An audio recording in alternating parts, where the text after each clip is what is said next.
Hello, lovely children. Today we are going to start a new chapter, The Last Leaf of Mulberry book, Class 7.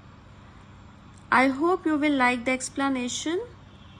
And if you have any concerns or questions related to this chapter, please put your comments or questions in the comment box. And also please like, subscribe and share my channel. Thank you.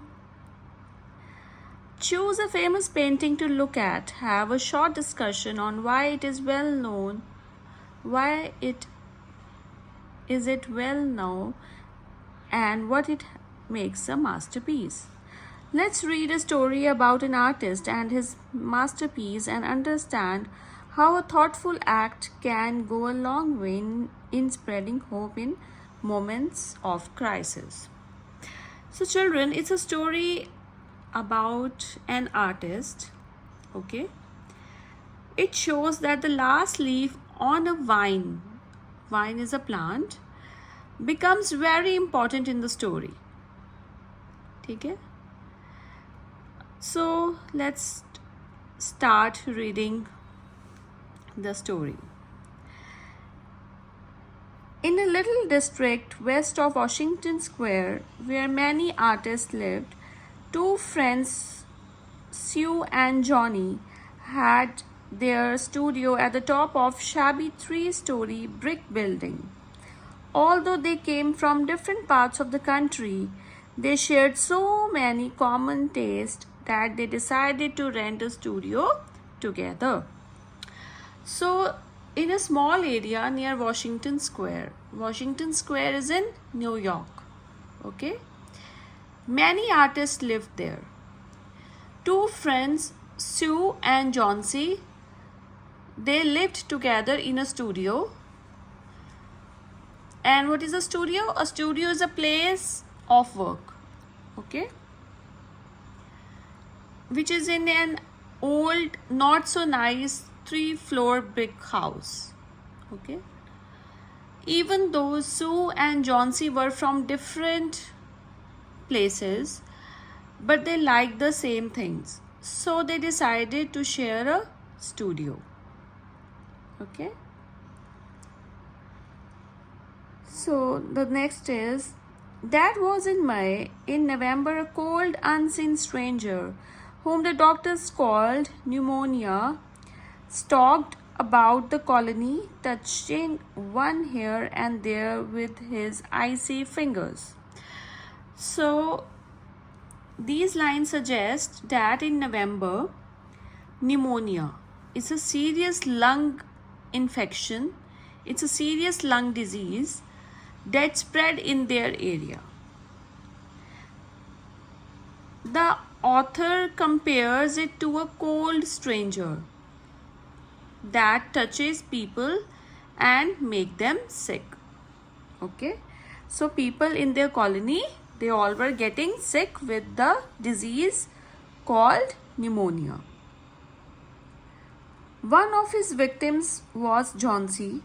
She lay scarcely moving on bed, looking through the small window panes at the blank side of the next brick house. So, Johnsy became sick with pneumonia. She catched pneumonia.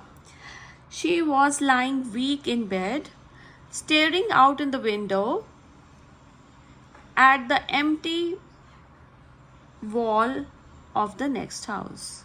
Okay, so she was quite ill.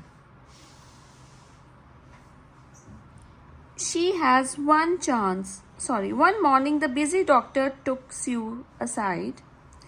She has one chance in, let us say, 10, he said. And that chance is for her to want to live. Your friend has made up her mind that she's not going to get well. Has she? Anything on her mind? If you can get her to think about living, then my treatment might work. So, one morning the doctor has come and had a word with Sue, and he's saying that the doctor is saying that Johnsy has one chance out of 10 to survive. She can live only if she wants to live, but she has given up hope. If Sue can make her believe in life, that medicine may help. Okay, now she has left all her hope that she is going to be fine again. Okay. After the doctor had gone, Sue went into the workroom and wept. Now, after the doctor left, Sue cried in the workroom.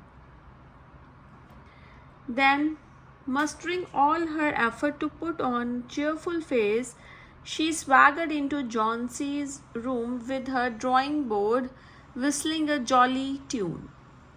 Now she tried hard to look happy. She walked confidently into Johnsy's room, carrying her drawing board, and whistled a cheerful song. Johnsy lay with her face towards the window. Sue stopped whistling, thinking she was asleep. She arranged her board and began a pen and ink drawing to illustrate a magazine story. Now Johnsy was lying facing the window. Sue thought that she was sleeping, so she stopped whistling. Sue set up her board and started drawing a picture for a magazine. After a while, she heard a low sound several times repeated. She went quickly to the bedside. After some time, Sue heard Johnsy whispering something again and again. She rushed to her bedside. Johnsy's eyes were open wide. She was looking out of the window and counting backwards. 12, she said, and a little later 11, and then 10, and 9, and then 8, and 7, and almost together. Now what Johnsy is doing? Johnsy was awake, staring out of the window and counting numbers backward. Johnsy was counting the leaves on the ivy vine. Ivy vine is a tree, okay, outside the window as they kept falling. The leaves kept falling. Sue looked out of the window. What was there to count? There was only a bare dairy yard to be seen and a blank side of the brick house 20 feet away.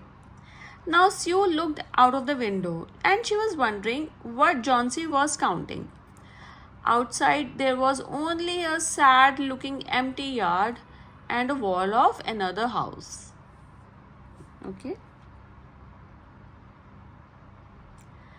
An old ivy vine, gnarled and decayed at the roots, climbed halfway up the brick wall. Its branches clung almost bare to the crumbling bricks. Now there was an old ivy vine, a climbing plant. Ivy vine is a climber. Okay. Weak and dying. That plant is also, dying. Growing halfway up the wall, its branches were twisted and holding on the falling apart bricks. Okay. So basically till here, Johnsy is sick with pneumonia, has lost hope, and thinks she will die when the last leaf of the vine falls. Okay. So, what is it, dear? Asked Sue. 6, said Johnsy in almost a whisper. They're falling faster now. 3 days ago there were almost 100. It made my head ache to count them, but now it's easy. There goes another one. There are only 5 left now. 5? What, dear? So, in these lines, Johnsy whispered that she means that there are only 6 ivy leaves left on the vine outside. She has been watching them falling day by day. Earlier, there were many leaves, almost 100, but now only 5 left. She keeps counting as they drop. Now Sue is confused and asks Johnsy why Johnsy was counting them. Leaves on the ivy vine, where the last one falls, I must go to. Now Johnsy explains that she is counting the ivy leaves on the plant as she believes that counting the ivy leaves on the plant outside, that when the last leaf falls, she will also die. Okay. Oh, I never heard of such nonsense, said Sue scornfully, though a cold chill went through her. What have the old ivy leaves to do with your getting well? Why, the doctor told me this morning that your chance for getting well real soon were 10 to 1. Try to take some broth now. Now Sue says angrily. Now, because it was all nonsense what Johnsy was talking about. Johnsy's idea is absolutely nonsense. ठीक है? She feels scared. She reminds Johnsy that the doctor said that she has a good chance. 10 out of 1 meaning very good odds of getting better. Sue asks her to eat some soup to regain some strength. No, I don't want any broth. There goes another. That leaves just 4. I want to see the last one before it gets dark. Then I'll go too. Now Johnsy is refusing to have any soup. Okay. She notices another leaf fall. Okay.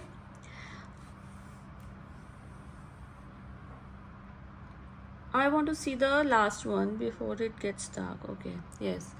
Only 4 are left now. She says that she wants to see the very last leaf fall, and after that she will also die. Johnsy dear, said Sue, will you promise me to keep your eyes closed and not look out of the window until I am done working? I must hand those drawings in by tomorrow. I need the light or I would draw the shade down. Now Sue asks Johnsy to promise not to look out of the window while she works. Okay. Sue is working on some drawings that she must submit the next day. And she needs light. If not, she would cover the window to stop Johnsy from watching the leaves.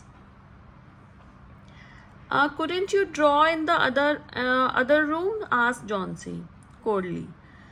Johnsy replies in a cold tone, asking why Sue cannot work in another room. I would rather be here by you, said Sue. Tell me as soon as you have finished, said Johnsy, closing her eyes, because I want to see the last one fall. I want to go sailing down, just like one of those poor, tired leaves. Now, Sue says that she wants to stay near Johnsy only instead of going away to another room because he is concerned about his health. Okay. Johnsy says she will rest off for now, but she wants you to wake her once she is finished working so she can see the last leaf fall. She compares herself to the falling leaves actually. Okay, tired and ready to die. She has lost all her hopes of getting well again. Okay. Try to sleep, said Sue. I must call Berman up to be my model. Now Sue tells Johnsy to rest. She then says she must call Berman, an old painter who sometimes models for artists. Okay. Old Berman was painter who lived on the ground floor beneath them. He was past 60. Berman was a failure in art. 40 years he had wielded the brush without getting any success. He had always about to paint a masterpiece but had never yet begun. For several years he had painted nothing except an advertisement or two. He earned a little by serving as a model to the young artists in the colony and still talked of his coming masterpiece. So now in this paragraph, it is all about Berman, who is an old painter above 60 years of age, and he tried painting for 40 years but never became successful. Okay. He always said he would paint a masterpiece, but he never started. Recently, he only painted small things like ads. He earned a little money by posting as a model for younger artists. Still, he dreams of painting his great masterpiece one day. Okay. So, in the next paragraph, he was a gruff man who said he cared for nothing, but he was especially protective of the two young artists in the studio above. So, Berman was a rough, unfriendly old man. He acted like he did not care about anything. But deep down, he really cared for Sue and Johnsy. Okay. Sue found Berman in his dimly lighted room below. She told him of Johnsy's fancy and how she feared she would indeed light and fragile as a leaf herself float away. Now Sue went to Berman's dark little room. She told him about Johnsy's silly idea that she would die when the last leaf fell. Sue said she was afraid Johnsy was so weak that she might really die just like a leaf floating away. This old building is cold and damp, said Berman. Someday I will paint a masterpiece and we shall all go away. Now Berman complained that their building was too cold and wet. He also said that one day he would paint a great masterpiece, okay, and they could all leave this place, and after that they are going to leave this place. Johnsy was sleeping when they went upstairs. Sue pulled the shade down to the window sill and motioned Berman into the other room. In there, they peered out the window fearfully at the ivy vine. The persistent cold rain was falling, mingled with snow. Berman, in his old blue shirt, took his seat and Sue sketched late into the night. Now Johnsy was sleeping. Sue closed the window curtain and took Berman into another room. They looked out of the ivy plant worriedly. Okay, they both were looking at that plant worriedly. It was raining heavily, mixed with snow. Okay, Berman sat down quietly while Sue continued working on her art late into the night. When Sue awoke the next morning, she found Johnsy staring at the drawn shade. Now, next morning, when Sue saw Johnsy awake and staring at the window curtain. "Pull it up, I want to see," she ordered in a whisper. Now, Johnsy quietly told Sue to open the curtain because she wanted to see the last leaf. Fearfully, Sue obeyed. Sue was Sue was scared, okay, of what Johnsy might think, but still she lifted the curtain. Even after the long night of beating rain and fierce gust of wind, there yet stood out against the brick wall one ivy leaf. It was the last one on the vine.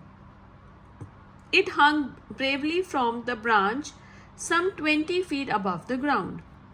Now, despite the heavy rain and strong winds at the night, one ivy leaf was still there.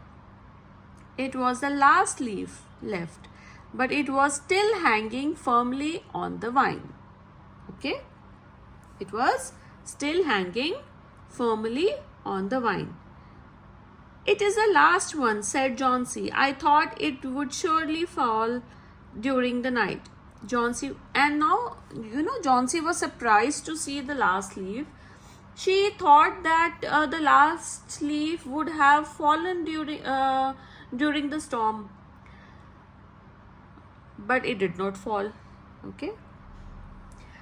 The day wore away, and they could see the long ivy leaf clinging to its stem against the wall. And then, with the coming of the night, the wind and the rain again beat against the windows. Now, the whole day had passed, and the leaf was still there. At night, once again, it rained heavily. The wind blew strongly, but the leaf was still there. It did not fall. When it was light enough, Johnsy commanded the shade be raised. Now again, next morning, Johnsy is again asking the Sue to lift the curtain again. The ivy leaf was still there. And even after another stormy night, the leaf was still there. Johnsy lay looking at it, and then she called out to Sue. "I have been wrong, Sue," said Johnsy. "Something has made that last leaf stay there to show me how wrong I was. You may bring me a little broth now, and I will sit up and watch you draw." Now Johnsy kept looking at the leaf, and now she called up Sue, and she says that she admitted that she was wrong.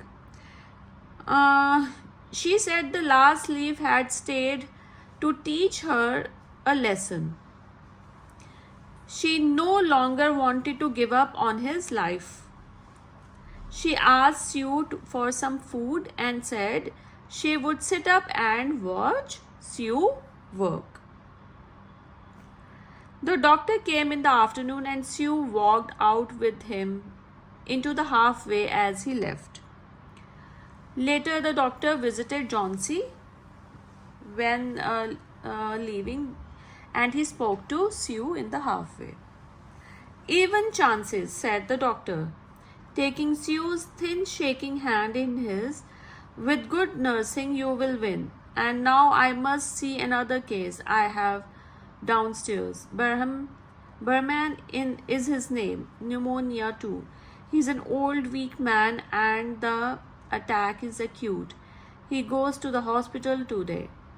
Now, doctor said Sue that Johnsy had good 50-50 chances to survive if she was well taken care of. Okay. Then he said that he had to see another patient downstairs, and that's Berman. Okay. The Berman had also caught pneumonia badly. And since he is an old man and he's quite weak, so he had to be taken to the hospital immediately. Okay.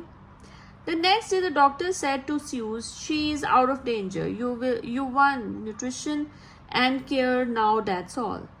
So the next day, doctor has told her that now she is absolutely recovered fully. Okay. Now she only needs some, nutrition, so that she is going to cover up all his weakness. The next day, the doctor said to Sue, "She is out of danger. You won nutrition and care. Now that's all." Okay. And that afternoon, Sue came to the bed where Johnsy lay contentedly knitting and put one arm around her. That same afternoon, she happily hugged Johnsy, who was now feeling much better and was knitting peacefully. Okay.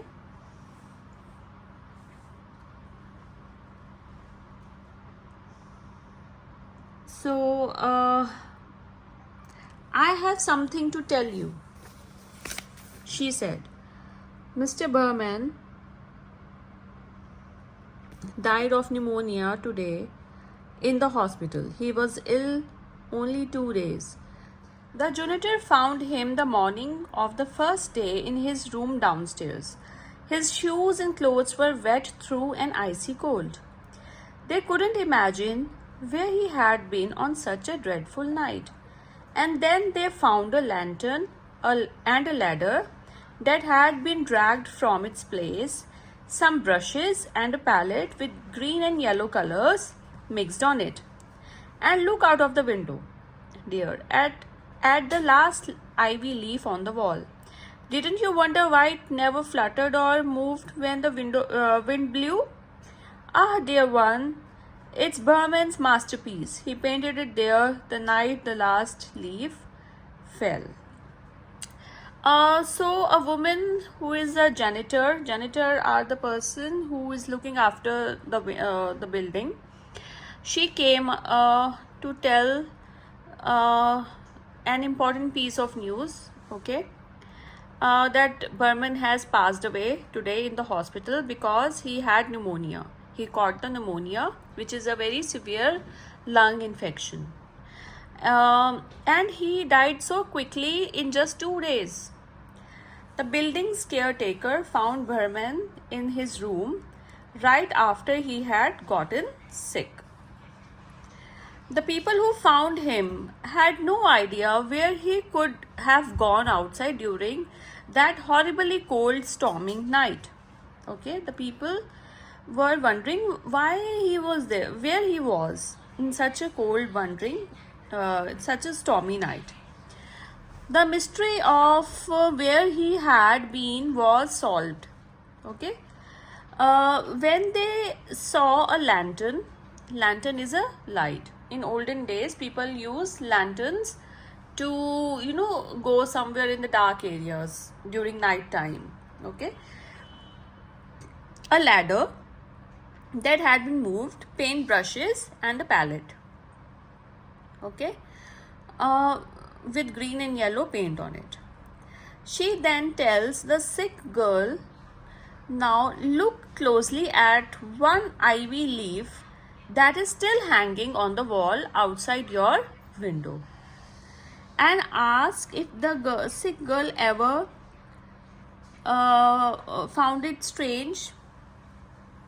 Okay, the leaf never shook because in such a harsh weather where there was so much of winds were blowing so harshly, and but still the leaf was the still leaf did not shook or fell off, है ना? So she explained the truth. The leaf is not real one. It's a painting, Berman's greatest work, which he painted on the wall on the stormy night. The real leaf fell off the vine. He sacrificed his life in the cold and rain to paint it, making the sick girl believe a real leaf had survived, which gave her the hope to live. Okay.